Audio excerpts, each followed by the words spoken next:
Welcome back to Gundam Planet Fast Forward for our fastest and most forward episode yet. It seems like someone at Target screwed up because this thing was just sitting on the shelf proudly displaying its "now playing" tag on the box, despite not being streaming for 2 more weeks at the time, so we took the opportunity to get ahead of the street date and take a look. For starters, I'm going to point out that this design is controversial. There's something about the face specifically that evokes the feeling of the EZ-8, but the strange sunken eyes and oddly bulbous V-fin and cheek armor give it an almost alien look. We understand that it's supposed to be a little unnerving because it's the antagonist of the source material, so it makes sense that it's not as refined as your typical hero Gundam. Aside from that, it encapsulates exactly what you would expect from an Unreal Engine 5 take on a realistic ground-based Gundam, with tons of opportunity for weathering and panel lining thanks to copious surface details. When I first saw the renders for this kit when it was announced, I was very concerned about how they would achieve all those details with enough color separation to prevent this from being a big gray bunch of runners with foil stickers for details. Throughout the build process, I was very pleasantly surprised by how much separation there is in the parts themselves, whether it's the red plastic or simply different shades of gray. Bandai gave everyone the opportunity to have a screen-accurate product through nothing but a straight build and some panel lining, which I opted to use the Tamiya panel line accent for.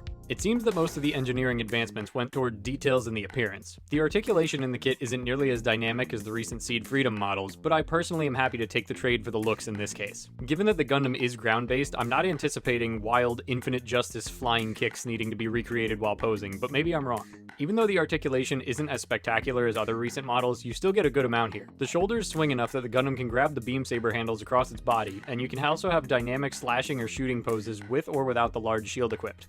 The knees are slightly under 180-degree bend, and the ankles are on a single joint, which helps with overall stability but does limit how wide or low the stances can be. The torso has 2 small breaks in it for side-to-side and forward and back crunch that don't impact the silhouette at all, and the waist parts have impressive separation on the skirt armor so that the legs can move freely. There's also a swing joint on the hips so the legs can fully get clear from under the skirt armor. To me, the accessories look unfinished, but that appears to be an aesthetic design choice of the mobile suit. The shield looks more like the framework of a shield, and the beam rifle looks like it could use a little more casing to protect the components and give it more weight, but that's not a gripe on the model kit as much as on the design choices, which you might like more than I did. Either way, the kit itself does a great job of faithfully recreating the design, which is all I can ask for. It comes with 4 beam saber hilts, 3 of which can be displayed on the kit, and 2 beam saber effects in addition to the shield, an action base adapter, and a swappable hand specifically for the rifle. It's a bare bones selection, but given how robust the rest of the build felt, I didn't really mind that. They even included a rubber runner for the belt to the shoulder-mounted chain gun. To put a bow on it, I feel very strongly that the only builders who would not like this kit are those who flat out dislike the way the mobile suit looks. If you don't like how the promo images look, you will not like how the kit looks whatsoever. That said, if you're on the fence about the design and are looking for something interesting to build, or maybe if you're just tired of the recent slew of high grades being chock full of big pointy backpacks and 1,000 beam effects, then this will absolutely be a welcome change of pace for you.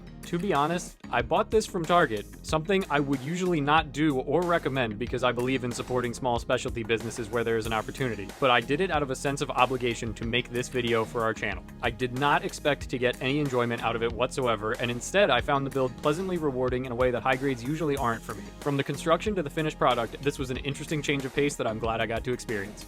Thanks for watching. City Escape pose rating. Sick bass intro out of 10. He can shred, but he doesn't look quite happy enough.